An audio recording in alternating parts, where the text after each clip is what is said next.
Ndio hivyo, yani kusema kweli. Kwa jinsi nikavona ile pale mazingira, nikishinda kupiga tukio mwanangu. Nimejilaumu kinoma yangu.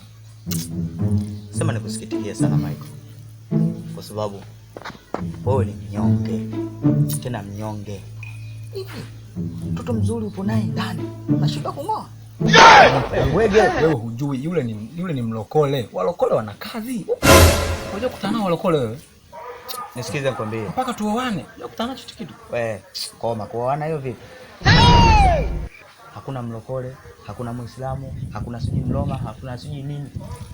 Baba akitaka kutoa anatoa, we bwege. Sema uangalie. Usije ukawaponza mapacha. Kaka, yako hayo tena? Ila mna naoma mwanangu. Bana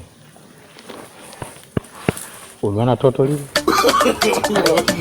No.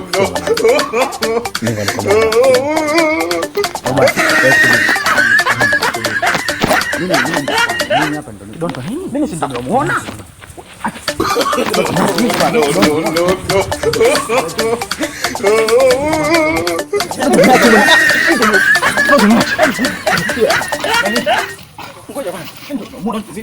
Dada. No. Dada, mimi nasema Michael. Kilo tu nini sasa? Tuli umesikia? Mimi hapa umesikia?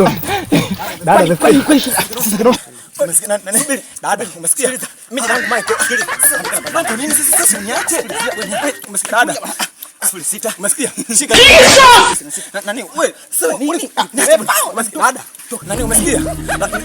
Nini na makasimu 6? Sasa niache. Kwani wewe vipi? Nani? Nasema rafiki yangu. No.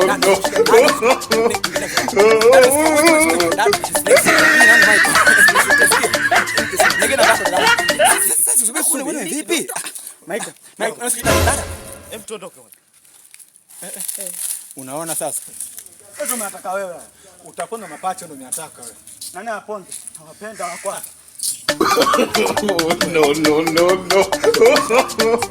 No.